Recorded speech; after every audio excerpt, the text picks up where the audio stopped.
안녕하세요. 사연동행입니다. 세상을 살다 보면 그 누구에게도 꺼내지 못한 이야기가 한둘쯤은 있죠.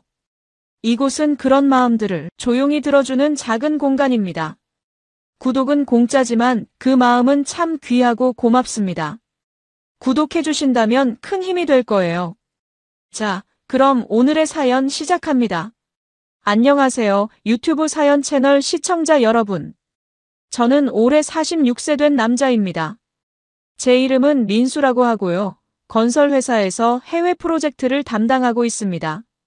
지난 3년간 중동 지역에 파견 나가 있었는데 드디어 지난달 귀국했습니다. 3년 동안 아내와 9살 된 딸 하진이를 두고 떠나는 게 얼마나 마음 아팠는지 모릅니다. 하지만 가족을 위해서라고 생각하고 참았죠. 매일 밤 화상통화로 하진이 숙제도 봐주고 아내와도 안부를 나누면서 그렇게 버텨왔어요. 중동의 뜨거운 사막 한복판에서 밤하늘을 바라보며 가족 생각에 눈물 흘린 날들이 얼마나 많았는지 모릅니다. 공항에서 마중 나온 아내와 하진이를 보는데 눈물이 핑 돌더라고요. 하진이는 키도 훌쩍 크고 완전히 어른스러워져 있었어요. 아빠! 하면서 달려와 안기는 모습을 보니까 3년의 그리움이 한꺼번에 밀려왔습니다. 아내도 예전과 똑같이 예쁘게 화장하고 나와서 반겨주었고요. 집에 돌아와서 며칠은 정말 행복했습니다. 그동안 못해준 것들을 보상해주려고 하진이랑 놀이공원도 가고 아내랑 데이트도 하고 그랬어요. 하진이가 아빠, 나 아빠 없어서 너무 외로웠어 라고 말할 때마다 가슴이 찡했습니다. 아내는 3년 동안 정말 고생 많았다. 이제 우리 평범하게 살자라고 말하면서 제 손을 꼭 잡아주었어요. 그런데 문제는 행정 처리를 하면서 시작됐습니다. 해외 파견 기간 동안 밀린 서류들을 정리하려고 동사무소에 갔어요. 각종 증명서를 발급받으려고 했는데 가족관계 증명서를 뽑아보니까 뭔가 이상한 거예요. 제 이름 밑에 배우자는 아내 이름이 맞는데 자녀란을 보니까 하진이 말고 다른 이름이 하나 더 있는 거예요. 최윤 우이세라고 되어 있더라고요. 처음에는 제가 잘못 본 줄 알았습니다. 안경을 벗었다 쓰면서 몇 번을 다시 확인해봐도 분명히 제 자녀로 등재되어 있는 거예요. 심장이 쿵쾅거리기 시작했습니다. 윤우라는 이름은 처음 들어보는 이름인데 이세라는 건 2023년에 태어났다는 뜻이잖아요. 그런데 2023년에 저는 분명히 중동에 있었거든요. 혹시 제가 모르는 사이에 아내가 임신했다가 유산이라도 된 건가 싶어서 일단 공무원한테 물어봤습니다. 저희 아이는 딸 하나뿐인데요. 이거 오류 아닌가요? 공무원이 컴퓨터 화면을 자세히 들여다보더니 아니요, 오류가 아닙니다. 부인께서 직접 출산 신고하셨고 혼인 중 출생이라 자동으로 등재된 겁니다라고 말하는 거예요. 그럼 정말 아이가 태어난 건가요? 제가 다시 물어보니까 네, 출생신고서도 있고 병원 출생증명서도 첨부되어 있습니다. 2023년 3월 15일 출생으로 기록되어 있네요 라고 답했어요. 머리가 하얘졌습니다. 손이 덜덜 떨리면서 가족관계 증명서를 다시 한번 자세히 봤어요. 분명히 제 이름 아래 자녀로 최윤우가 적혀 있었습니다. 그런데 저는 그 아이가 누군지 전혀 모르겠는 거예요. 혹시 사산이나 유산도 이렇게 등재되나요? 마지막 희망을 품고 물어봤지만 아니요. 정상 출산으로 신고된 겁니다. 출생신고서에 모친 서명도 분명히 있고요라는 답변이 돌아왔어요. 동사무소에서 나와서 주차장에 서 있는데 다리에 힘이 빠지더라고요. 도대체 무슨 일이 벌어진 걸까요? 제가 중동에 있는 동안 아내가 아이를 낳았다는 건가요? 그런데 그 아이는 누구 아이죠? 집으로 돌아가는 길에 온갖 생각이 다 들었습니다. 혹시 아내가 실수로 잘못 신고했을 수도 있고 아니면 정말 무슨 행정착오일 수도 있죠. 하지만 공무원이 말한 대로라면 분명히 병원에서 아이가 태어나고 아내가 직접 신고한 게 맞는 거잖아요. 3년 동안 떨어져 있으면서도 한 번도 의심해 본 적 없었는데 갑자기 모든 게 어색하게 느껴지기 시작했습니다. 아내와 매일 화상통화했던 기억들을 되짚어봤어요. 2023년 3월 즈음에 뭔가 다른 점이 있었나 생각해봤는데 특별히 기억나는 게 없더라고요. 그런데 이상하게도 불안한 마음이 계속 들었습니다. 마치 뭔가 큰 비밀을 알게 된 것 같은 기분이었어요. 윤우라는 아이는 도대체 누구일까요? 그리고 그 아이는 지금 어디에 있는 걸까요? 집에 도착했을 때 아내는 거실에서 하진이와 함께 텔레비전을 보고 있었습니다. 평소와 다름없는 평온한 모습이었죠. 저는 최대한 자연스럽게 행동하려고 노력했어요. 하진이한테 오늘 학교 어땠어? 라고 물어보고 아내한테는 저녁 뭐 먹을까? 라고 말하면서요. 하지만 마음속으로는 계속 윤우라는 이름이 맴돌았습니다. 저녁을 준비하는 아내를 바라보면서 과연 이 사람이 내가 모르는 아이를 낳았을까? 라는 생각이 머릿속을 떠나지 않았어요. 저녁 식사 시간에 저는 조심스럽게 이야기를 꺼냈습니다. 여보, 오늘 동사무소에서 이상한 일이 있었어. 아내가 무슨 일? 라고 물어보길래 가족관계 증명서에 우리가 모르는 아이 이름이 적혀 있더라고라고 말했어요. 아내 표정에 미묘한 변화가 있었습니다. 젓가락을 들고 있던 손이 잠깐 멈춘 것 같았어요. 하지만 곧바로 그게 뭔 소리야? 무슨 아이? 라고 반문했습니다. 윤우라는 아이야. 2023년에 태어난 걸로 되어 있는데 혹시 당신이 임신했었어? 내가 해외에 있는 동안 말이야. 제가 직접적으로 물어보니까 아내가 갑자기 놀란 표정을 지었어요. 무슨 소리를 하는 거야? 나 그런 일 없었는데. 2023년에 임신? 말도 안 돼. 아내가 고개를 저으면서 부정했습니다. 그런데 목소리에 뭔가 떨림이 있는 것 같았어요. 그럼 이게 뭐야?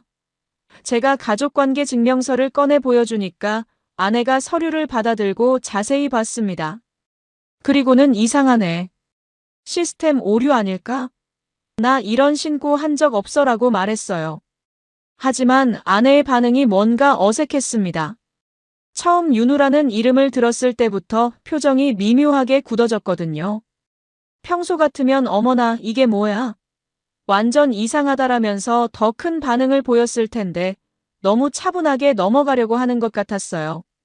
여보, 정말 기억 안 나? 2023년 3월쯤에 특별한 일 없었어?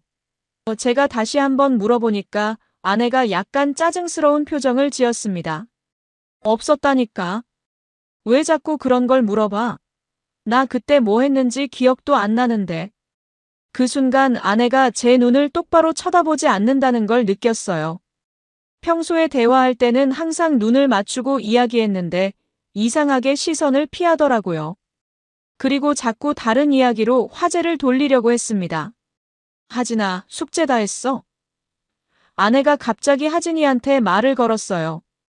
엄마, 나 숙제 벌써 다 끝냈어. 아빠랑 게임하고 싶어라고 하진이가 답했습니다. 아내가 그래, 아빠랑 놀아. 엄마는 설거지할게라고 하면서 자리에서 일어났어요. 저는 아내가 설거지하는 모습을 지켜봤습니다.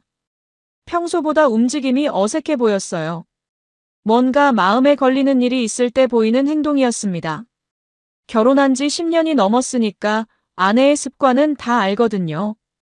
하진이와 게임을 하면서도 계속 아내 생각이 났습니다. 과연 정말 모르는 일일까요? 아니면 뭔가 숨기고 있는 걸까요? 만약 정말 아내가 다른 남자와 바람을 피워서 아이를 낳았다면 그 아이는 지금 어디에 있는 걸까요? 그날 밤 잠자리에서 아내한테 다시 한번 물어봤어요. 여보, 정말 확실해? 혹시 병원에 간 적이라도 있었어? 아내가 피곤하다는 듯이 한숨을 쉬더니 당신 왜 이래? 내가 거짓말할 이유가 있어? 시스템 오류라니까. 내일 동사무소 가서 정정 신청하자라고 말했어요. 그래, 내일 같이 가자.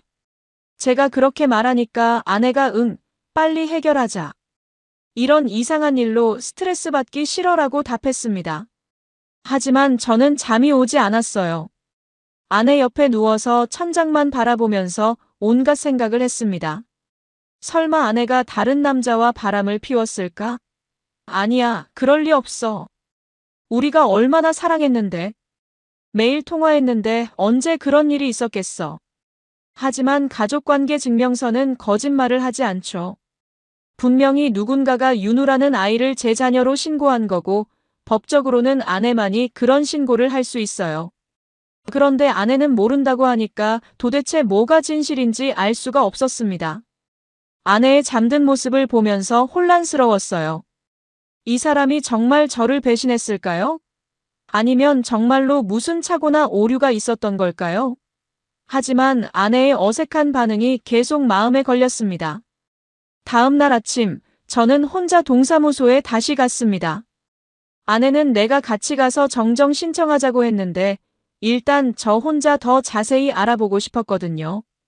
밤새 잠 못 이루며 생각해보니까 이 문제를 정확히 파악해야겠더라고요. 담당 공무원한테 자세한 내용을 문의했습니다. 윤우라는 아이의 출생신고서 원본을 볼 수 있을까요? 공무원이 서류를 찾아보더니 2023년 3월 15일 출생, 3월 20일 신고됐네요. 신고인은 모친이 고요라고 말했어요. 그럼 정말 우리 아내가 직접 신고한 게 맞나요?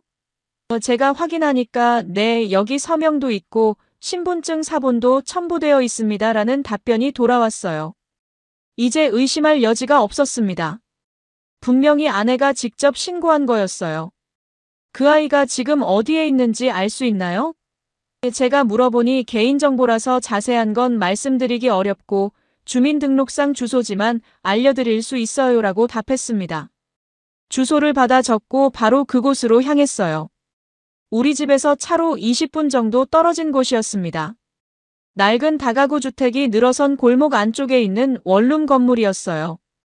1층에 있는 관리사무소에 들어가서 물어봤죠. 402호에 최윤우라는 아이가 살고 있나요? 관리소 아저씨가 고개를 저으며 그 호수는 지금 비어 있어요. 작년 여름에 나가셨는데 연락처도 안 남겨두시고 그냥 가셨어요 라고 했습니다. 혹시 그 전에 누가 살았는지 기억나세요? 물어보니까 젊은 여자분이 혼자 살았는데 아이는 본 적이 없어요 라는 답변이었어요. 이상했습니다. 아이가 태어났으면 어디선가 살고 있어야 하는데 흔적이 없는 거예요. 그리고 관리소 아저씨 말로는 아이를 본 적이 없다고 하네요. 도대체 윤우는 어디에 있는 걸까요? 발걸음을 옮겨 건강보험공단에 전화했습니다. 제 아내 명의로 2023년 3월경 출산 관련 진료비 청구 내역이 있는지 확인해 주세요. 담당자가 확인해 보더니 네, 2023년 3월에 여성병원에서 분만 관련 진료비가 청구되어 있습니다. 라고 답했어요. 심장이 떨렸습니다. 정말로 아내가 아이를 낳은 게 맞았어요. 그럼 아내가 저한테 거짓말을 한 거잖아요. 혹시 그 병원 정확한 주소 알 수 있을까요? 주소를 받아 적고 바로 그 병원으로 향했습니다. 여성병원에 도착해서 원무과에 가서 조심스럽게 물어봤어요. 2023년 3월에 제 아내가 여기서 출산했는데 혹시 기록 확인이 가능한가요? 직원이 환자 본인이나 법정 대리인만 확인 가능해요. 신분증 보여주세요라고 했습니다. 신분증을 보여주니까 컴퓨터를 확인해 보더니 네, 있네요. 2023년 3월 15일 오전 2시 34분에 남아 출생했습니다. 자연분만이었고요 라고 말했어요. 남아라고 했으니까 윤우가 아들이라는 뜻이겠죠. 혹시 퇴원할 때 아이를 데리고 가셨나요? 제가 물어보니까 직원이 조금 망설이더니 그건 좀 특이한 케이스였어요. 산모가 퇴원하실 때 아이는 다른 곳으로 보내겠다고 하시더라고요 라고 답했습니다. 다른 곳이라는 게 어디죠? 자세한 건 모르겠지만 아마 입양 관련 절차를 밟으신 것 같아요. 그런 경우가 가끔 있거든요 라는 말에 머리가 띵했습니다. 병원을 나와서 차 안에 앉아 있는데 손이 덜덜 떨렸어요. 아내가 정말로 다른 남자와 바람을 피워서 아이를 낳았던 거예요. 그리고 그 아이를 입양 보낸 거고요. 저한테는 그런 일이 없었다고 거짓말까지 했고요. 3년 동안 중동에서 가족을 그리워하며 일했는데 정작 아내는 다른 남자와 바람을 피우고 있었던 거예요. 그것도 임신까지 해서 아이까지 낳고 말이에요. 배신감과 분노가 동시에 밀려왔습니다. 그런데 한 가지 더 궁금한 게 있었어요. 윤우는 지금 정확히 어디에 있는 걸까요? 입양을 보냈다고 했는데 어떤 절차를 밟은 걸까요? 그리고 도대체 상대 남자는 누구일까요? 동사무소에 다시 전화해서 문의했습니다. 아이의 현재 거주지나 양육 상황을 알 수 있는 방법이 있나요? 담당자가 주민등록상으로는 특별한 기록이 없고 혹시 관련 기관에 문의해 보시겠어요? 라고 답했어요. 아동보호 관련 기관에 전화해 봤더니 놀라운 사실을 알게 됐습니다. 최윤우 아동은 현재 보육원에서 보호받고 있습니다. 출생 직후부터 쭉 시설에서 생활하고 있어요 라는 답변이었거든요. 입양이 아니라 보육원에 맡긴 거였어요. 아내가 바람피워서 낳은 아이를 아예 버린 거나 다름없었죠. 그 순간 분노가 치밀어 올랐습니다. 어떻게 이런 일이 가능한 거죠? 집으로 돌아가는 길에 머릿속이 복잡했어요. 아내와 어떻게 이야기해야 할까요? 이제 확실한 증거가 있으니까 더 이상 부인할 수도 없을 텐데 과연 아내가 솔직하게 털어놓을까요? 집에 도착했을 때 아내는 부엌에서 저녁 준비를 하고 있었습니다. 평상시와 다름없는 모습으로 어서 와. 오늘 좀 늦었네. 라고 인사했어요. 하지만 저는 더 이상 평정심을 유지할 수가 없었습니다. 여보, 우리 이야기 좀 해야겠어. 제가 진지한 목소리로 말하니까 아내가 무슨 일이야? 윤우 그 문제 해결됐어? 라고 물어봤어요. 아직도 모르는 척하고 있는 아내를 보니까 화가 치밀어 올랐습니다. 여성병원에 다녀왔어. 제가 말하자마자 아내 얼굴이 하얘졌어요. 손에 들고 있던 국자가 떨어뜨릴 뻔했죠. 거기서 내가 2023년 3월 15일에 남자아이를 낳았다는 걸 확인했어. 아내가 잠시 말을 못하더니 당신 뭘 하고 다니는 거야? 왜 그런 데까지 가서? 라고 말을 흐렸어요. 이제 부인할 수 없다는 걸 알았나 봅니다. 지금까지 거짓말한 거야? 윤우가 누구 아이야? 제가 직접적으로 물어보니까 아내가 주저앉으며 울기 시작했어요. 미안해. 정말 미안해. 라고 계속 반복했습니다. 미안하다고 끝날 일이야? 나 3년 동안 중동에서 고생하는 동안 당신은 다른 남자와 바람 피우고 있었던 거야? 제 목소리가 점점 커졌어요. 참았던 분노가 폭발하는 느낌이었습니다. 아내가 눈물을 흘리면서 그때 너무 외롭고 힘들었어. 당신은 멀리 있고 하진이 돌보는 것도 힘들고 그러다가 실수로 라고 변명했어요. 하지만 저한테는 어떤 변명도 받아들일 수 없었습니다. 실수? 임신까지 하는 게 실수야. 그리고 아이 낳고 나서 보육원에 보낸 것도 실수야. 제가 따져 묻자 아내가 더 큰 소리로 울었어요. 그 아이를 키울 수는 없었어. 당신한테 들키면 우리 가정이 무너질까봐. 이미 무너졌어. 당신이 바람 피운 순간부터 이미 무너진 거야. 저도 모르게 소리를 질렀습니다. 그때 하진이가 방에서 나와서 엄마 아빠 왜 싸워? 라고 물어봤어요. 아내가 황급히 눈물을 닦으며 아무것도 아니야 하진아. 방에서 놀고 있어라고 말했습니다. 하진이가 불안한 표정으로 다시 방으로 들어가는 모습을 보니까 가슴이 아팠어요. 상대 남자는 누구야? 제가 낮은 목소리로 물어보니까 아내가 그건 중요하지 않아. 이미 끝난 일이야 라고 답했어요. 중요하지 않다고? 내 아내를 임신시킨 놈이 중요하지 않다고? 문화센터에서 만난 사람이야. 하진이 수영 배울 때 같이 다녔던. 아내가 떨리는 목소리로 말했어요. 지금은 연락도 안 해. 그 사람도 결혼한 사람이었어. 기가 막혔습니다. 결혼한 남자와 바람을 피운 거였어요. 그것도 하진이 수영 배우러 다니는 곳에서 만난 사람과 말이에요. 얼마나 오래 만났어? 1년 정도. 임신하고 나서 끝났어. 1년이나 바람을 피웠다는 소리였어요. 그동안 저는 중동에서 가족을 그리워하며 밤낮으로 일했는데 아내는 다른 남자와 만나고 있었던 거예요. 왜 윤우를 보육원에 보냈어? 키울 수 없었어. 당신이 돌아오면 들킬 수밖에 없으니까. 그리고 그 아이를 보면 내가 저질렀던 일이 생각나서 아내의 말을 듣고 있으니 더욱 화가 났어요. 죄책감 때문에 아이를 버린 거나 다름없었거든요. 무고한 아이에게는 아무 죄가 없는데 말이에요.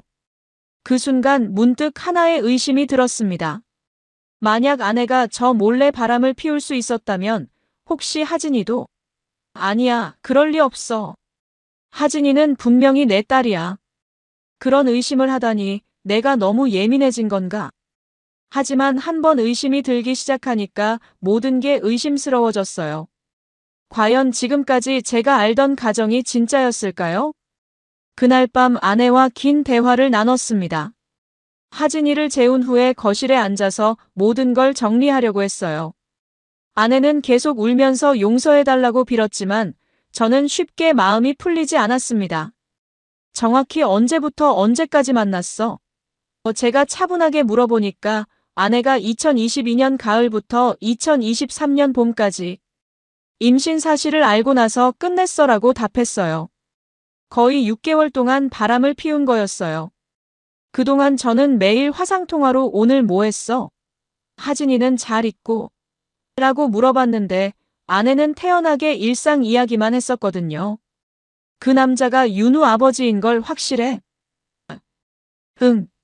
그때 당신하고는 전혀. 아내가 말을 잇지 못했어요. 저와는 그런 관계가 없었다는 뜻이었죠.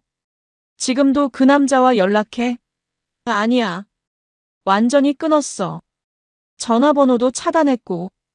아내가 고개를 저었지만 믿음이 가지 않았어요. 다음 날 저는 윤우가 있는 보육원을 찾아갔습니다. 제 아들로 등록되어 있으니까 면회는 할 수 있을 거라고 생각했거든요. 보육원 원장님과 상담을 했어요. 최윤우 아동의 아버지라고 하셨는데 그간 한 번도 면회 오신 적이 없으시네요. 원장님이 의아하다는 표정을 지었어요. 해외 출장이 길어져서 이제야 왔습니다 라고 설명했죠.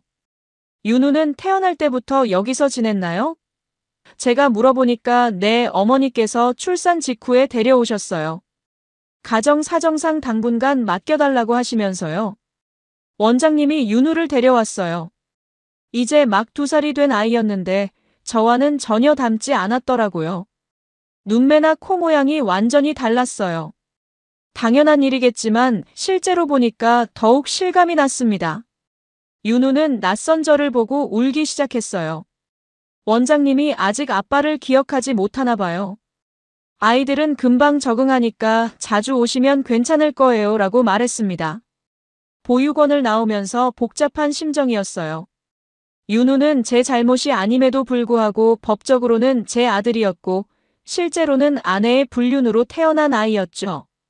그런데 무고한 아이가 보육원에서 자라고 있다니. 며칠 후 저는 법무법인에 상담을 받으러 갔습니다. 이런 상황에서 어떤 법적 조치를 취할 수 있는지 알아보고 싶었거든요. 변호사가 설명해 주기를 친생자관계 부존재 확인 소송을 제기할 수 있습니다. DNA 검사를 통해 친자관계가 없음을 입증하면 가족관계 등록부에서 삭제할 수 있어요 라고 했어요. 그 과정에서 상간남도 찾을 수 있나요? 제가 물어보니까 처자의 증언이나 증거를 통해 상간남을 특정할 수 있다면 위자료 청구도 가능합니다라는 답변이었어요. 집으로 돌아와서 아내에게 말했어요. 윤우와 DNA 검사할 거야. 그리고 친생자관계 부존재 소송도 제기할 거고. 아내가 꼭 그래야 해? 이미 끝난 일인데. 라고 말했지만 저는 단호했습니다. 끝난 일이 아니야. 지금도 내 아들로 등록되어 있잖아. 그리고 상간남한테서 위자료도 받을 거야. 그런데 그날 밤 잠자리에 들면서 문득 이상한 생각이 들었어요. 아내가 2022년부터 바람을 피웠다면 혹시 그 전에도 그런 일이 있었을까? 문득 하진이 태어났을 때가 생각났어요. 우리가 결혼한 게 2015년 10월이었는데 하진이가 태어난 건 2016년 5월이었어요. 계산상으로는 이상하지 않지만 그때도 제가 해외 출장이 많았던 시기였거든요. 혹시 설마 하진이도? 그런 끔찍한 생각이 머릿속을 스쳐 지나갔지만 곧바로 고개를 저었어요. 그럴 리 없어. 하진이는 분명히 내 딸이야. 너무 예민해진 거야. 하지만 한번 생긴 의심은 쉽게 사라지지 않았습니다. 다음 날부터 저는 본격적인 조사에 들어갔습니다. 윤우의 DNA 검사 결과가 나오기까지 시간이 좀 걸리니까 그동안 상간남을 찾아보기로 했어요. 아내가 말한 문화센터부터 시작했습니다. 하진이가 다녔던 문화센터에 가서 2022년 당시 수영 강습 명단을 확인해달라고 했어요. 물론 개인정보라서 쉽게 알려주지는 않았지만 제가 하진이 아버지라는 걸 증명하고 사정을 설명하니까 협조해주더라고요. 그 시기에 등록된 학부모 명단을 보니까 남성은 몇 명 되지 않았어요. 그 중에서 아내와 연령대가 비슷하고 자주 왔다 갔다 했을 만한 사람을 추려보니까 몇 명 정도 후보가 나왔습니다. 문화센터 직원한테 혹시 그때 우리 아내랑 친하게 지낸 남자 학부모 있었나요? 라고 물어보니까 김정훈 씨요? 그분이랑 많이 대화하시던데요? 라고 답해 주었어요. 김정훈이라는 이름을 확인하고 연락처를 알아봤습니다. 다행히 문화센터에 등록된 번호가 아직 유효했어요. 바로 전화를 걸어봤죠. 김정훈 씨죠? 저는 최민수라고 하는데 잠깐 만나서 이야기 좀 할 수 있을까요? 그 상대방이 당황하는 기색이 역력했어요. 누구시라고요? 무슨 일로? 제 아내 아시죠? 문화센터에서 만났던 윤우라는 아이 이야기 해야겠어요. 그 순간 전화기 너머로 긴 침묵이 흘렀습니다. 어디서 만날까요? 김정훈이 결국 만나자고 했어요. 역시 뭔가 있었던 거였습니다. 커피숍에서 김정훈을 만났어요. 40대 중반 정도 되어 보이는 남자였는데 제 앞에 앉자마자 고개를 푹 숙이더라고요. 정말 죄송합니다라고 먼저 사과했습니다. 내 아내랑 얼마나 오래 만났어? 제가 직설적으로 물어보니까 6개월 정도. 정말 실수였어요. 처음에는 그냥 아이들 이야기만 하다가 라고 변명했어요. 윤우가 당신 아이 맞죠? DNA 검사를 해봐야 확실하겠지만 아마도 김정훈이 인정하는 듯한 말투였어요. 그럼 책임져야죠. 양육비라도 내든지. 제가 말하니까 김정훈이 고개를 저었어요. 제 상황도 복잡해요. 아내한테 들키면 제 가정도 무너져요. 그리고 이미 아이는 시설에 있다고 들었는데 그게 중요한 게 아니죠. 당신이 저지른 일에 대한 책임을 져야 한다는 거예요. 저는 단호하게 말했습니다. 김정훈과의 대화에서 충격적인 사실을 하나 더 알게 됐어요. 사실 저희가 처음 만난 게 2022년이 아니에요. 그게 무슨 소리예요? 2015년에도 잠깐. 그때도 문화센터였어요. 2015년? 그때는 하진이가 태어나기 전이었어요. 갑자기 온몸에 소름이 돋았습니다. 2015년에도 내 아내와 만났다는 거예요? 그때는 정말 짧게. 몇 달 안 됐어요. 그리고 한동안 안 만나다가 2022년에 우연히 다시 만난 거예요. 김정훈의 말을 듣고 있으니 머리가 띵했어요. 2015년이면 하진이가 임신됐을 시기와 겹쳐요. 설마 하진이도. 그런 끔찍한 생각이 머릿속을 스쳐 지나갔습니다. 2015년 언제부터 언제까지 만났어요? 정확히는 기억 안 나지만 여름쯤부터 가을까지. 여름부터 가을까지면 하진이 임신 시기와 정확히 일치했어요. 집으로 돌아가는 길에 온몸이 떨렸습니다. 설마 하진이까지 김정훈의 아이일까요? 9년 동안 제 딸이라고 생각하고 키웠는데 혹시 그것도 거짓이었던 걸까요? 그날 밤 하진이 잠든 모습을 보면서 혼란스러웠어요. 이 아이가 정말 제 딸일까요? 아니면 아내의 또 다른 배신의 결과일까요? 어떻게 확인해야 할까요? 며칠 후 윤우의 DNA 검사 결과가 나왔습니다. 예상대로 친자 관계가 아니라는 결과였어요. 이제 법적으로 윤우와의 관계를 정리할 수 있게 됐지만 더 큰 의문이 생겼습니다. 저는 결심했어요. 하진이와도 DNA 검사를 해보기로 말이에요. 진실이 무엇인지 정확히 알아야겠어요. 하진이와의 DNA 검사를 하기까지 며칠간 정말 고민이 많았습니다. 만약 하진이마저 제 딸이 아니라면 어떻게 해야 할까요? 9년 동안 아빠라고 불러온 아이에게 어떻게 말해야 할까요? 결국 몰래 검사를 의뢰했어요. 하진이가 쓰던 칫솔에서 샘플을 채취해서 검사기관에 보냈습니다. 결과가 나올 때까지 일주일 정도 걸린다고 했어요. 그 일주일이 정말 길게 느껴졌습니다. 하진이가 아빠라고 부를 때마다 가슴이 찢어지는 것 같았어요. 혹시 이 아이도 다른 사람의 딸이라면 상상만 해도 끔찍했습니다. 아내는 윤우 DNA 검사 결과가 나온 후 더욱 위축되어 있었어요.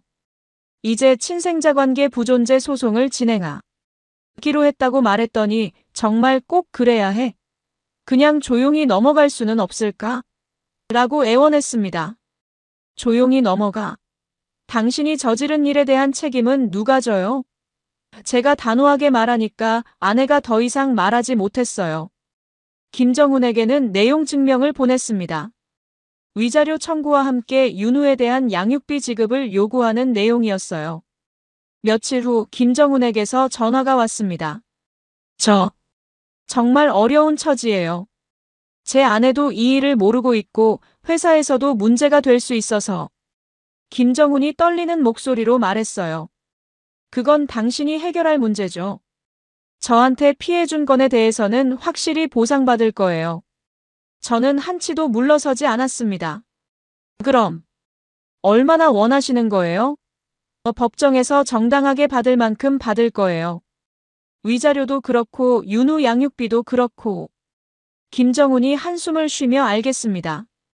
변호사 선임해서 연락드릴게요라고 했습니다. 드디어 하진이 DNA 검사 결과가 나왔습니다. 검사기관에서 전화가 왔을 때 심장이 터질 것 같았어요. 검사 결과가 나왔는데 직접 오셔서 확인하시겠어요? 검사기관에 가서 결과를 받아봤습니다. 손이 떨려서 봉투를 열기가 힘들었어요. 결과지를 펼쳐보는 순간 머리가 하얘졌습니다. 친자 확률 0%. 생물학적 친자 관계가 성립하지 않습니다. 하진이도 제 딸이 아니었어요. 9년 동안 제 딸이라고 믿고 키웠던 하진이가 사실은 다른 남자의 딸이었던 거예요. 김정훈의 딸이었던 거죠. 검사기관을 나와서 차 안에 앉아 있는데 눈물이 쏟아졌습니다. 배신감, 분노, 허탈감이 동시에 밀려왔어요. 아내가 나한테 한 짓이 이 정도였다니. 집으로 돌아가서 아내에게 결과를 보여줬습니다. 이것도 설명해봐. 하진이도 내 딸이 아니라는데. 아내가 결과지를 보더니 그 자리에서 주저앉아 버렸어요. 어떻게 알았어? 아내가 떨리는 목소리로 물어봤어요. 이제야 인정하는 거였습니다. 그럼 하진이도 김정훈 딸이야? 응. 2015년에. 그때도 실수였어. 정말 실수였다고. 아내가 울면서 말했어요. 실수가 2번씩 일어나. 그것도 같은 남자와. 제가 소리를 지르니까 아내가 더 큰 소리로 울었어요. 그럼 지금까지 9년 동안 나한테 거짓말한 거네. 내가 다른 남자 딸을 내 딸인 줄 알고 키운 거고. 미안해. 정말 미안해. 어떻게 말해야 할지 몰랐어. 그 순간 하진이가 학교에서 돌아왔어요. 아빠, 엄마 왜 울어? 하진이가 걱정스러운 표정으로 물어봤습니다. 그 순간 가슴이 찢어지는 것 같았어요. 하진이에게는 아무 죄가 없는데 이 아이가 알게 되면 얼마나 충격을 받을까요? 9년 동안 아빠라고 불러온 사람이 사실은 남이었다니. 하진아, 방에서 놀고 있어. 엄마 아빠가 중요한 이야기 중이야. 제가 최대한 부드럽게 말했어요. 하진이가 고개를 끄덕이며 방으로 들어갔습니다. 이제 어떻게 할 거야? 제가 아내에게 물어보니까 용서해줘. 다시는 이런 일 없을 거야. 우리 다시 시작하자라고 빌었어요. 다시 시작? 두 아이 모두 내 아이가 아닌데 무슨 다시 시작이야? 하진이는 당신을 아빠로 알고 자랐어. 그 아이한테는 당신이 진짜 아빠야. 아내 말이 맞기는 했어요. 하진이한테는 제가 유일한 아빠였으니까.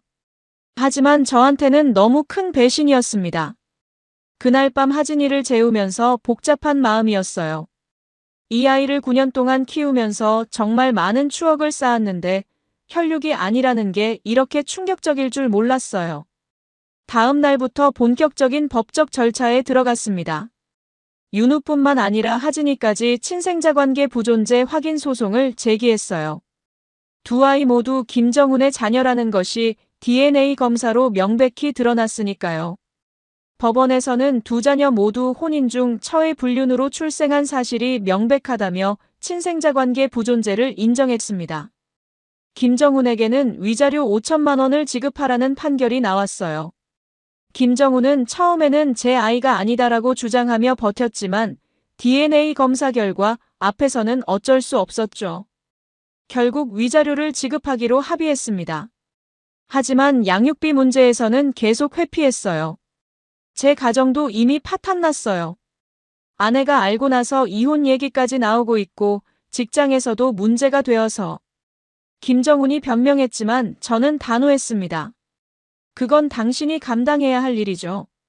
무책임하게 아이들만 만들어 놓고 나 몰라라 할 수는 없어요.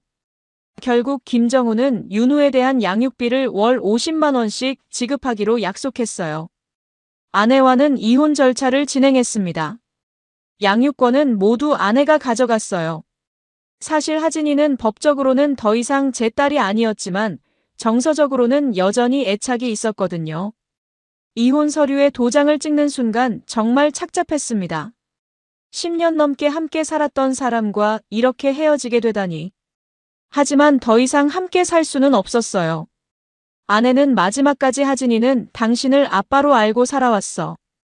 그 아이는 죄가 없어라고 울며 말했습니다. 하진이한테는 죄가 없다는 걸 알아. 하지만 그게 너랑 다시 시작할 이유가 될 수는 없어. 이혼이 확정된 후 저는 회사에서 제안한 해외 프로젝트를 수택했습니다. 이번에는 동남아시아 쪽으로 3년 계약이었어요. 한국에 있으면 자꾸 지난 일들이 생각날 것 같아서 떠나기로 결심했죠. 출국 당일 공항에서 하진이를 봤습니다. 하진이가 아빠 빨리 돌아와라고 손을 흔드는 모습을 보니까 가슴이 미어졌어요. 비행기 안에서 하진이가 써준 편지를 읽었습니다. 아빠, 나 정말 아빠가 제일 좋아요. 아빠가 진짜 아빠가 아니라는 얘기 들었지만 그래도 아빠가 제일 좋아요. 빨리 돌아와 주세요. 하진이가 진실을 알고 있었던 거였어요. 언제부터 알았는지는 모르겠지만 그래도 절 아빠라고 생각해주고 있었던 거죠. 눈물이 쏟아져 나왔습니다. 가족관계 증명서를 다시 한번 꺼내봤어요. 이제는 자녀란이 텅 비어 있었습니다. 윤우도 하진이도 모두 삭제됐으니까요. 저는 그 서류를 찢어버렸습니다. 가족이란 이름으로 시작된 거짓말은 결국 모든 사랑까지 삼켜버리는구나.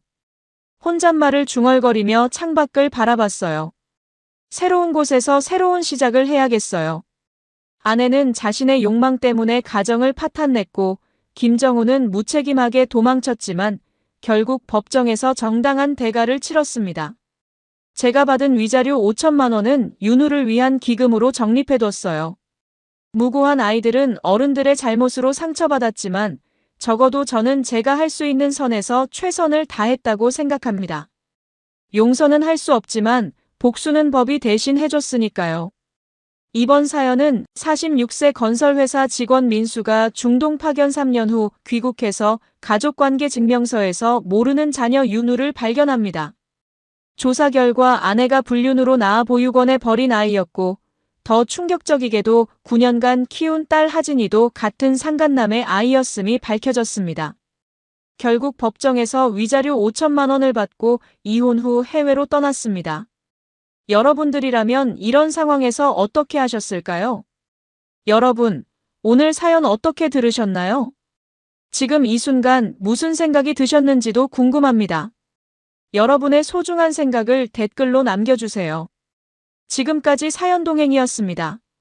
함께 해주신 모든 분들께 진심으로 마음 깊이 감사드립니다. 방송 끝나기 전에 혹시 아직 구독과 좋아요 안 누르셨다면 그 한 번의 클릭이 이 채널을 계속 이어가게 하는 큰 힘이 된답니다. 다음 사연에서 다시 인사드릴게요. 여러분 평안하세요. 안녕하세요. 사연동행입니다. 세상을 살다 보면 그 누구에게도 꺼내지 못한 이야기가 한둘쯤은 있죠. 이곳은 그런 마음들을 조용히 들어주는 작은 공간입니다. 구독은 공짜지만 그 마음은 참 귀하고 고맙습니다. 구독해주신다면 큰 힘이 될 거예요. 자, 그럼 오늘의 사연 시작합니다. 안녕하세요. 오늘 제가 들려드릴 이야기는 정말 믿기 어려운, 하지만 제가 직접 겪은 일입니다. 저는 올해 45살 소방관으로 일하고 있는 태호라고 합니다. 20회 넘게 불길과 싸우며 살아온 사람이죠. 제 아내 서연이는 40살이고 동네에서 애견 미용실을 운영하고 있습니다. 결혼한 지 벌써 15년이 넘었는데 그동안 크고 작은 일들이 있었지만 나름 평범하고 행복한 부부라고 생각했습니다. 소방관이라는 직업은 정말 특수한 직업입니다. 언제 어디서 화재 신고가 들어올지 모르고 사람들의 생명이 달린 일이다 보니 항상 긴장 상태를 유지해야 하죠. 주야간 교대 근무는 기본이고 긴급 출동이 있으면 밤낮을 가리지 않고 나가야 합니다. 그러다 보니 집에서 보내는 시간이 정말 적었어요. 하루 종일 집에 있는 날이 손에 꼽을 정도였죠. 아내도 그런 제 상황을 이해해주는 것 같았고 본인도 애견 미용실 일로 바쁘다고 하니 서로 각자의 일에 충실하며 지내고 있다고 생각했습니다. 아내 서연이가 운영하는 애견 미용실은 동네에서 꽤 유명한 곳이었어요. 손재주가 좋아서 강아지들을 정말 예쁘게 미용해 주거든요. 단골 손님들도 많고 입소문도 좋아서 예약이 밀릴 정도였습니다. 그래서 아내가 바쁘다고 하면 당연하다고 생각했죠. 사실 요즘 들어 아내가 예전보다 더 바빠 보였어요. 주말에도 나가서 일한다고 하고 저녁 늦게 들어오는 날도 잦았습니다. 그래도 요즘 강아지 미용 예약이 많이 들어와서 정신없다고 하니까 열심히 일하는구나 싶어서 대견하기까지 했어요. 어느 날 정말 오랜만에 휴무를 받았습니다. 보통은 하루 쉬고 나면 바로 다음 근무가 있었는데 그날은 운 좋게 연휴를 받게 된 거예요. 평소보다 일찍 끝난 김에 아내 가게로 마중을 나가기로 했습니다. 서연이도 깜짝 놀라겠지만 가끔은 이런 서프라이즈도 좋을 것 같았거든요. 가게 앞에 도착해서 기다리고 있는데 아내가 낯선 남자와 함께 차에서 내리더라고요. 그 남자는 동네 애견 호텔을 운영하는 민성이라는 사람이었어요. 민성에 대해서는 아내한테서 몇 번 들은 적이 있었습니다. 애견 미용실과 애견 호텔이 서로 연계해서 일하는 경우가 많다고 하더라고요. 미용을 마친 강아지들을 임시로 맡아두거나 호텔에 맡겨진 강아지들을 미용해달라고 부탁하는 식으로요. 그래서 아내와 일적으로 알고 지내는 사이라고 들었던 기억이 있었어요. 하지만 실제로 보니 좀 이상한 기분이 들었습니다. 민성이 아내 서연이의 어깨를 가볍게 툭 치면서 오늘도 고생했어라고 말하는 모습이 너무 친밀해 보였거든요. 순간 기분이 좀 이상했습니다. 물론 같은 업계에서 일하는 사람들끼리는 원래 친하게 지낼 수도 있겠다 싶었지만 뭔가 모르게 불편한 감정이 들었어요. 그런데 곧바로 제 자신을 다독였습니다. 아내를 의심한다는 게 말이 되나 싶었거든요. 15년을 함께 살아온 부부인데 그런 의심을 품는다는 것 자체가 서연이에게 미안한 일이라고 생각했어요. 집에 돌아와서 아내에게 조심스럽게 물어봤습니다. 민성 씨랑 친하게 지내는구나 라고요. 서연이는 별다른 기색 없이 대답했어요. 아, 그냥 업무상 알고 지내는 사이야. 종종 강아지들 맡길 일이 있어서 연락하는 정도야. 왜 그래? 너무 자연스러운 반응이었어요. 별다른 의심은 없었습니다. 오히려 아내가 사업상 인맥을 넓혀가는 것 같아서 좋다고 생각했죠. 그날 밤에도 아내는 평소와 다름없이 저녁을 준비해주고 당신 오늘 일찍 들어와서 좋네. 오랜만에 함께 저녁 먹는구나라며 환하게 웃어줬습니다. 그런 모습을 보니 제가 괜한 의심을 했나 싶어서 마음이 편해졌어요. 역시 제가 너무 예민했나 보다 싶었죠. 그런데 정말 이상한 건 그 이후부터였습니다. 아내가 저에게 유독 더 잘해주기 시작한 거예요. 평소에도 나쁘지 않았지만 갑자기 도시락을 싸주기도 하고 제가 피곤해 보이면 어깨를 주물러주기도 했습니다. 당신이 고생이 많지. 내가 좀 더 챙겨드려야겠어라면서 말이에요. 처음에는 정말 고마웠습니다. 결혼한 지 오래되다 보니 서로에게 소홀했던 부분이 있었는데 아내가 먼저 관심을 보여주니까 기분이 좋더라고요. 요즘 들어 아내 서연이의 변화가 더욱 뚜렷해졌습니다. 예전에는 제가 출근할 때 그냥 다녀와라고 인사하는 정도였는데 이제는 현관까지 나와서 조심해서 다녀와, 힘든 일 있으면 무리하지 말고라며 손까지 잡아주곤 했어요. 처음에는 정말 감동이었습니다. 결혼 초기에나 이런 애정 표현을 했었는데 10여 년이 지난 지금 다시 이런 모습을 보니 마음이 따뜻해졌거든요. 친구들과 만날 때도 자랑거리가 생겼습니다. 요즘 우리 마누라가 많이 달라졌어. 도시락도 싸주고 나한테 더 관심도 많이 보이고 아무래도 나이 들면서 서로의 소중함을 깨닫나 봐라고 말하곤 했죠. 동료들도 형님, 요즘 표정이 많이 밝아졌네요 라고 할 정도였어요. 정말 그랬습니다. 집에 들어가는 발걸음이 가벼워졌고 힘든 일이 있어도 아내가 기다리고 있다는 생각에 힘이 났어요. 소방서에서도 제 변화를 눈치챈 사람들이 많았습니다. 후배들이 형님, 요즘 뭔 좋은 일 있으세요? 얼굴이 확실히 밝아졌어라고 물어보기도 했어요. 그럴 때마다 저는 집에서 마누라가 잘해줘서 그래라며 웃곤 했습니다. 정말 행복했거든요. 위험한 일을 하다 보니 항상 스트레스가 많았는데 집에서만큼은 평안함을 느낄 수 있었어요. 아내도 제 변화를 알아차렸는지 더욱 다정하게 대해줬습니다. 이번 달에 예약이 많이 들어와서 좀 피곤하긴 하지만 당신도 고생하는데 내가 뭘이라며 오히려 저를 걱정해 주더라고요. 그런 말을 들으니 더욱 고마웠어요. 서로 바쁜 생활 속에서도 배려하며 지내는 우리 부부가 자랑스럽기까지 했습니다. 밤에 일찍 잠드는 날이 많아졌지만 그것도 일이 많아서 피곤한 거라고 생각했어요. 많이 힘들지? 푹 쉬어라고 말해주면 아내는 고맙다는 표정으로 제 손을 꼭 잡아주곤 했습니다. 그럴 때마다 마음이 따뜻해졌죠. 이런 게 진짜 부부구나 싶었어요. 어느 날은 야간 근무를 마치고 새벽에 들어왔는데 아내가 따뜻한 우유를 끓여서 기다리고 있더라고요. 당신 들어올 시간이어서 준비해뒀어. 피곤할 텐데 우유 한 잔 마시고 자라면서요. 그런 배려에 감동받아서 아내를 꼭 안아줬어요. 고마워, 정말 고마워라고 말하니까 서연이도 환하게 웃으며 당연한 걸 뭐리라고 답했습니다. 주말에도 아내는 바빠졌어요. 요즘 예약이 너무 많아서 주말에도 나가야 해라고 하더라고요.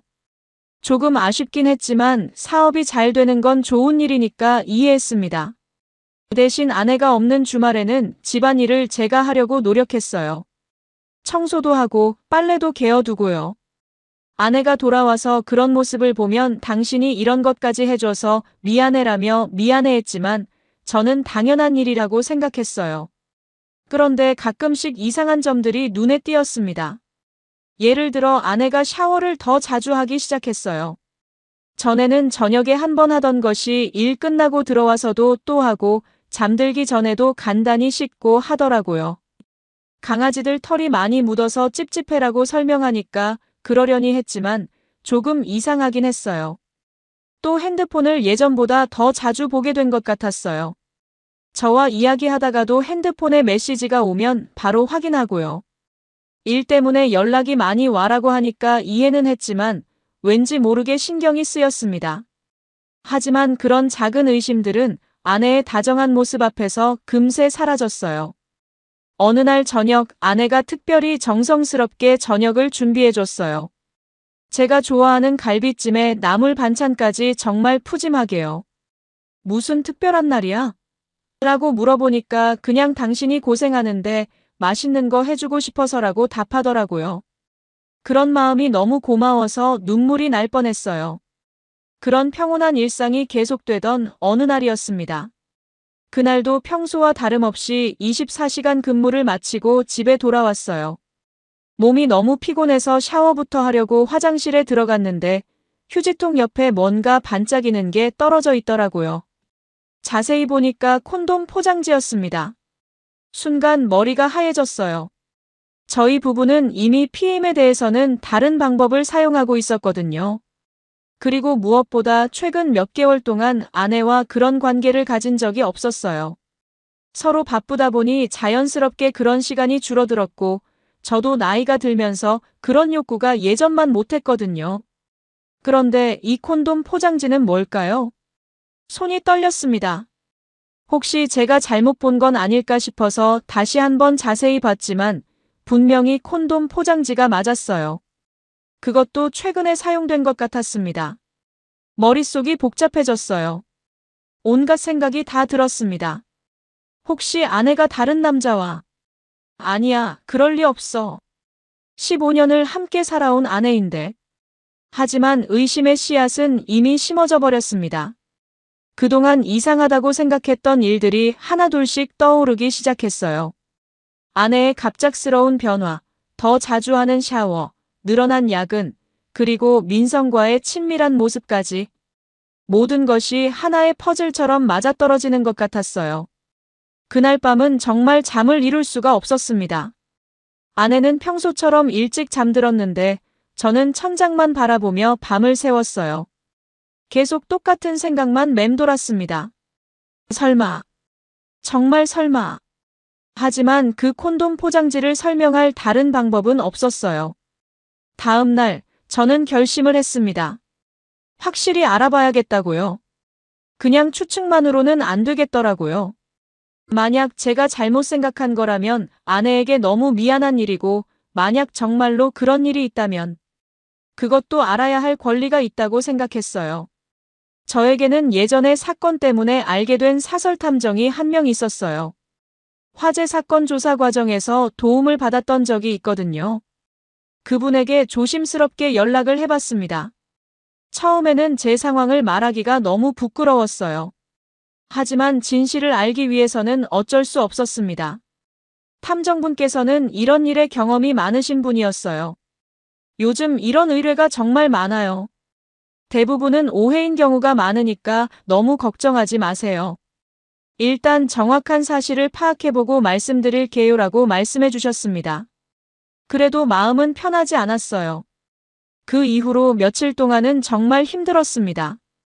아내와 평소처럼 대화를 나누면서도 마음 한편으로는 계속 의심하고 있었거든요. 아내가 오늘 늦을 것 같아라고 말하면 정말 일 때문일까? 라는 생각이 들고 아내가 핸드폰을 보면 누구와 연락하는 걸까? 라는 의심이 들었어요. 탐정분께서는 며칠 후에 연락을 주셨습니다. 일단 기본적인 조사를 해봤는데 부인께서 평소 말씀하신 것과 다른 동선을 보이는 날들이 있어요. 좀 더 자세히 조사해 볼까요? 라고 하시더라고요. 그 말을 들으니 정말 현실이 된 것 같아서 무너지는 기분이었어요.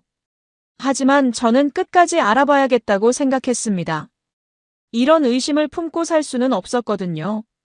확실한 증거를 찾아서 만약 정말 그런 일이 있다면 어떻게 할지 결정해야겠다고 생각했어요. 반대로 제가 잘못 생각한 거라면 아내에게 진심으로 사과하고 더 잘해드려야겠다고도 생각했습니다. 탐정의 본격적인 조사가 시작되었습니다. 저는 아내의 일정을 최대한 자세히 알려드렸어요. 평소 출근 시간, 가게 운영 시간, 자주 가는 곳들까지요.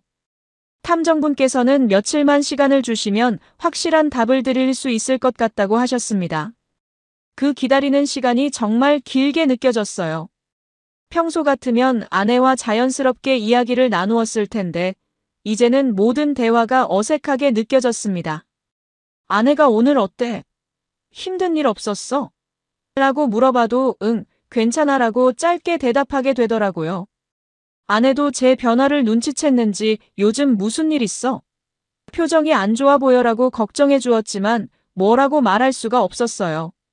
사흘째 되던 날 탐정분께서 중간 보고를 해주셨습니다. 부인께서 평소에 말씀하신 애견 미용실 운영 시간과 실제 행동 패턴이 많이 다릅니다.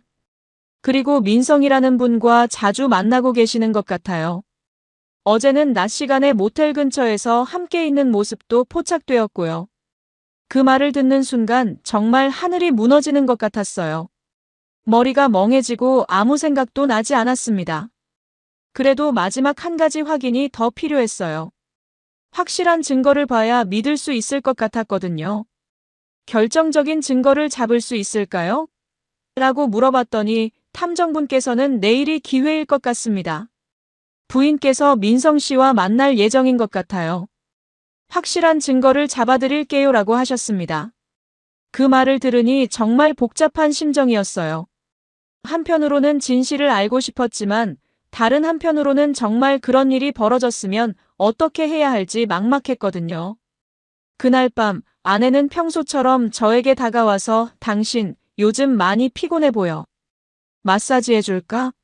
라고 말했어요. 예전 같으면 고맙다고 했을 텐데 그날은 정말 복잡한 기분이었습니다. 이 모든 친절이 혹시 죄책감 때문인 건 아닐까 하는 생각이 들었거든요. 하지만 아직 확실한 건 아니니까 괜찮아. 그냥 좀 쉬고 싶어라고 말했어요. 다음 날은 저에게 야간 근무가 배정된 날이었습니다. 보통 때 같으면 아쉬워했을 텐데 그날은 오히려 다행이라는 생각이 들었어요. 아내와 마주보고 있으면 마음이 너무 복잡했거든요. 출근하면서 야간 근무니까 내일 아침에 들어갈게라고 말하니까 아내는 그래, 조심해서 다녀와. 힘들면 연락해라고 답했어요. 그 말이 진심일까 아니면 그냥 습관적인 인사일까 하는 생각이 들었습니다. 소방서에서 근무하는 동안에도 계속 핸드폰을 들여다봤어요. 탐정분께서 언제 연락을 주실지 기다리고 있었거든요. 동료들이 형님, 오늘 왜 이렇게 핸드폰만 보세요? 라고 물어봐도 그냥 집에서 연락 올 일이 있어서라고 대충 넘어갔어요. 밤 10시쯤 드디어 탐정분께서 연락이 왔습니다. 지금 확실한 증거를 잡았습니다. 사진도 찍어뒀고요. 내일 만나서 자세히 말씀드릴게요. 그 짧은 문자 메시지를 보는 순간 정말 세상이 끝나는 것 같았어요. 이제 정말 현실이 된 거구나 싶었습니다. 그날 밤은 정말 잠을 한숨도 잘 수 없었어요. 계속 생각만 했습니다. 15년을 함께 살아온 아내가 정말 다른 남자와 그런 일을 했다는 게 믿어지지 않았어요. 왜 그랬을까? 제가 뭘 잘못했을까? 아니면 애초에 저를 사랑하지 않았던 걸까? 온갖 생각이 머릿속을 맴돌았습니다. 새벽에 간단한 출동이 한 번 있었는데 평소 같으면 집중해서 임무를 수행했을 텐데 그날은 정신이 하나도 없었어요. 다행히 큰 화재는 아니었지만 동료들이 형님, 오늘 컨디션이 안 좋아 보이는데 괜찮으세요? 라고 걱정할 정도였습니다. 아침이 되어서야 탐정분과 만날 수 있었어요. 약속 장소에 가니까 탐정분께서 두꺼운 봉투를 하나 건네주셨습니다. 정말 죄송합니다. 좋은 결과를 알려드리고 싶었는데 그 말만 들어도 어떤 내용인지 알 수 있었어요. 봉투를 열어보니 정말 충격적인 내용들이 들어있었습니다. 아내와 민성이 모텔에 들어가는 사진, 손을 잡고 걷는 사진, 심지어 키스하는 사진까지 있었어요. 그리고 상세한 조사 결과서도 함께 들어있었습니다. 지난 2달 동안 아내가 거짓말한 날들, 실제로 민성과 만난 장소와 시간들이 정확하게 기록되어 있었어요. 이 정도면 법적으로도 충분한 증거가 됩니다. 라고 탐정분께서 말씀해 주셨지만 저는 그런 법적인 것보다는 배신감이 더 컸어요. 정말 믿을 수 없었습니다. 그 모든 친절과 관심이 죄책감 때문이었다는 걸 깨달으니 더욱 화가 났어요. 집으로 돌아가는 길이 정말 무거웠습니다. 평소 같으면 15분이면 도착할 거리인데 그날은 1시간 넘게 걸었어요. 머릿속이 너무 복잡해서 정리가 안 되더라고요. 어떻게 해야 할지, 뭐부터 해야 할지 전혀 모르겠었습니다. 집 앞에 도착했을 때 아내의 차가 보이지 않았어요. 아마 가게에 나간 것 같았습니다. 그래도 다행이라는 생각이 들었어요. 지금 당장 아내 얼굴을 마주할 자신이 없었거든요. 일단 집에 들어가서 생각을 정리해보기로 했습니다. 거실에 앉아서 탐정이 준 자료들을 다시 한번 차근차근 봤어요. 볼 때마다 더욱 화가 났습니다. 특히 아내가 저에게 거짓말한 날들을 보니까 정말 어이가 없었어요. 오늘 예약이 많아서 늦을 것 같아라고 했던 날, 실제로는 민성과 모텔에 있었더라고요. 주말에도 나가야 해라고 했던 날들도 마찬가지였고요. 그런데 가장 화가 났던 건 따로 있었어요. 제가 아내의 변화를 좋게 생각하고 있을 때 그 모든 친절이 거짓이었다는 거였습니다. 도시락을 싸주고 마사지를 해주고 다정한 말을 건네던 모든 것들이 죄책감 때문이었다는 걸 알고 나니까 정말 배신감이 컸어요. 저녁 무렵 아내가 집에 돌아왔습니다. 당신 벌써 왔네. 오늘 일찍 끝났어. 라고 평소처럼 자연스럽게 말하더라고요. 그 모습을 보니까 더욱 화가 났어요. 어떻게 그렇게 태어날 수 있을까요? 저는 응이라고 짧게 대답했습니다. 저녁은 뭐 먹을까? 냉장고에 고기 있으니까 불고기 해 먹을까? 라고 아내가 말했지만 저는 식욕이 전혀 없었어요. 난 괜찮아, 너 혼자 먹으라고 했더니 아내가 이상하게 생각하는 눈치였습니다. 왜 그래? 몸이 안 좋아? 열이라도 있는 거 아니야? 라며 제 이마에 손을 대려고 하더라고요. 그 순간 정말 폭발할 것 같았어요. 어떻게 그런 연기를 할 수 있을까요? 저는 아내의 손을 뿌리치며 괜찮다고 했잖아 라고 말했습니다. 아내는 깜짝 놀란 표정으로 왜 그래? 무슨 일 있었어? 라고 물었지만 저는 대답하지 않았어요. 그날 밤 저는 결심을 했습니다. 더 이상 이런 상황을 지속할 수는 없겠다고요. 내일 아내와 정면으로 대결해보기로 했습니다. 확실한 증거가 있으니까 아내도 부인할 수는 없을 거라고 생각했어요. 다음 날 저는 일부러 야간 근무라고 거짓말을 했습니다. 오늘 야간이니까 내일 아침에 들어올게라고 말하고 집을 나섰어요. 아내는 그래, 조심해서 다녀와라고 평소처럼 인사했습니다. 그 모습을 보니까 더욱 확신이 들었어요.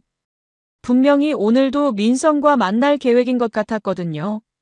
실제로 소방서에는 가지 않고 근처 카페에서 시간을 보냈어요. 탐정분께 연락해서 오늘 확인해보고 싶은 게 있다고 말씀드렸더니 알겠습니다. 확인해보고 연락드릴게요 라고 하셨습니다. 몇 시간 후 예상대로 연락이 왔어요. 부인께서 민성 씨와 함께 집으로 들어가시는 걸 확인했습니다. 그 말을 듣는 순간 정말 머리에 피가 거꾸로 솟는 것 같았어요. 우리 집에서, 우리가 15년 동안 함께 살아온 그 집에서 더 이상 참을 수가 없었습니다. 바로 집으로 향했어요. 가는 동안 온갖 생각이 다 들었습니다. 뭐라고 말해야 할까? 어떻게 행동해야 할까? 하지만 한 가지는 확실했어요. 이 상황을 그냥 넘어갈 수는 없다는 거였습니다. 집 앞에 도착했을 때 정말 손이 떨렸어요. 현관문 앞에서 한동안 서 있었습니다. 문을 열고 들어가면 정말 돌이킬 수 없는 순간이 될 것 같았거든요. 하지만 더 이상 미룰 수는 없었어요. 조용히 열쇠로 문을 열고 들어갔습니다. 거실에서 웃음소리가 들렸어요. 아내와 민성의 목소리였습니다. 조심스럽게 다가가서 보니까 둘이 소파에 앉아서 와인을 마시고 있더라고요. 우리가 결혼 기념일에만 마시던 그 비싼 와인을 말이에요. 테이블 위에는 와인잔 2개가 놓여 있었고 거기 옆에는 저희 부부 사진이 놓인 액자도 있었어요. 그 순간 정말 화가 머리끝까지 났습니다. 어떻게 우리 집에서, 그것도 우리 부부 사진 앞에서 이런 일을 할 수 있을까요? 민성이 아내에게 뭔가 말하면서 웃고 있었고 아내도 정말 행복해 보이는 표정으로 웃고 있었어요. 저는 그동안 한 번도 본 적 없는 아내의 표정이었습니다. 뭐 하는 거야? 제가 큰 소리로 말하자 둘 다 깜짝 놀라며 돌아봤어요. 민성은 당황한 표정으로 일어나더니 이게 아니야. 오해야 라고 말했지만 이미 늦었죠. 아내는 얼굴이 새하얘져서 아무 말도 못하고 있었어요. 오해라고? 뭐가 오해야? 저는 민성에게 다가가면서 말했어요. 민성은 뒤로 물러서면서 잠깐만 진정해. 이야기해보자라고 했지만 저는 진정할 수가 없었어요. 우리 집에서 뭐 하는 거냐고. 그때 아내가 갑자기 무릎을 꿇더니 울기 시작했어요. 미안해, 정말 미안해. 잠깐 미쳤던 거야. 당신이 너무 자주 없으니까. 그 말을 듣는 순간 더욱 화가 났어요.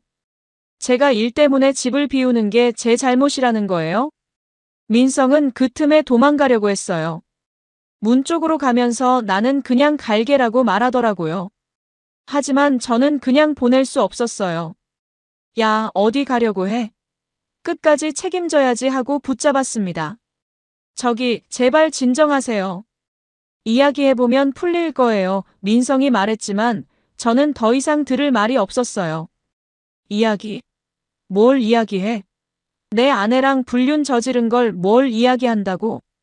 결국 민성은 도망가 버렸어요. 아내를 두고 혼자서 말이에요. 그 모습을 보니까 더욱 비참했습니다. 진짜 사랑했다면 끝까지 책임졌을 텐데 결국은 그냥 놀이였던 거죠. 아내는 계속 울면서 정말 미안해, 용서해줘. 다시는 안 그럴게라고 말했어요. 하지만 저는 더 이상 그런 말을 믿을 수가 없었어요. 언제부터였어? 하고 물어보니까 2달 전부터. 라고 대답하더라고요. 2달. 그 2달 동안 저는 아내의 변화를 좋게 생각하고 있었어요. 더 친절해졌다고, 더 관심을 보여준다고 좋아했던 거죠. 그런데 그 모든 게 죄책감 때문이었다는 걸 알고 나니까 정말 허무했습니다. 왜 그랬어? 뭐가 부족했는데? 제가 물어보니까 아내는 당신 잘못이 아니야. 내가 잘못했어라고 답했어요. 하지만 그런 대답으로는 납득할 수 없었어요. 분명히 이유가 있을 텐데 말이에요. 그날 밤은 정말 지옥 같았어요. 아내는 계속 사과하고 용서를 빌었지만 저는 마음이 돌아서지 않았어요. 한번 깨진 신뢰는 다시 회복하기 어렵다는 걸 그때 깨달았습니다. 그 이후로 며칠 동안은 정말 혼란스러웠어요. 아내는 계속 용서를 빌었고 다시 예전처럼 살자고 했습니다. 하지만 저는 도저히 받아들일 수가 없었어요. 한번 배신당한 신뢰를 어떻게 다시 믿을 수 있겠어요? 무엇보다 화가 났던 건 아내가 진심으로 반성하는 것 같지 않다는 거였어요. 한순간의 실수였다. 마가 나빠서 그랬다는 식으로 변명만 늘어놓더라고요. 정작 제가 얼마나 상처받았는지, 15년 결혼 생활이 얼마나 소중했는지에 대해서는 전혀 생각하지 않는 것 같았어요. 저는 냉정하게 판단하기로 했습니다. 감정에 휘둘려서 섣불리 결정할 수는 없었거든요. 일단 법적으로 어떤 조치를 취할 수 있는지 알아봤어요. 변호사와 상담을 받아보니 충분한 증거가 있기 때문에 이혼은 물론이고 상간자에 대한 손해배상 청구도 가능하다고 하더라고요. 그래서 저는 체계적으로 준비하기 시작했습니다. 탐정이 수집한 자료들을 정리하고 추가로 필요한 증거들도 더 모았어요. 아내의 카드 사용 내역, 핸드폰 위치 정보, 호텔 출입 기록 같은 것들 말이에요. 어느 날 저녁, 저는 종이 가방 하나를 들고 아내 앞에 앉았어요. 아내는 뭐야? 그게 뭐야? 라고 물었지만 저는 말없이 그 가방을 식탁 위에 놓았습니다. 열어봐라고 말하니까 아내가 조심스럽게 가방을 열어봤어요. 안에는 모든 증거들이 시간순으로 정리되어 있었어요. 사진들, 조사 결과서, 카드 내역, GPS 로그, 호텔 출입증 복사본까지 모든 것이 완벽하게 정리되어 있었죠. 아내는 그걸 보더니 얼굴이 더욱 하얘졌어요. 이걸 준비하는 동안 넌 한 번도 진정으로 미안해한 적이 없더라. 제가 말하니까 아내는 그런 게 아니야. 정말 미안해라고 했어요. 하지만 이미 늦었죠. 제 마음은 이미 돌아서 있었어요. 이혼하자 제가 말하니까 아내는 깜짝 놀라더라고요. 그러지 마, 제발. 다시 시작할 수 있어. 내가 정말 잘못했어라고 했지만 저는 이미 결심한 일이었어요. 더 이상 같이 살 수 없어. 그리고 민성한테도 대가를 치르게 할 거야. 다음 날부터 본격적인 법적 절차를 밟기 시작했어요. 우선 민성에게 상간자 소송을 걸었습니다. 위자료 청구와 함께 정신적 피해에 대한 손해배상도 요구했어요. 변호사는 이 정도 증거면 충분히 승소할 수 있다고 말해주셔서 마음이 조금 놓였어요. 민성은 처음에는 발뺌하려고 했어요. 그런 일 없었다. 오해다 이런 식으로 말이에요. 하지만 확실한 증거들을 제시하니까 결국 인정할 수밖에 없었죠. 변호사를 통해서 합의하자는 제안도 해왔지만 저는 거절했어요. 끝까지 가보고 싶었거든요. 소송 과정에서 지역 커뮤니티에도 소문이 났어요. 원래 동네가 작다 보니까 이런 일은 금세 퍼지더라고요. 민성이 운영하던 애견 호텔도 손님들이 떠나기 시작했어요.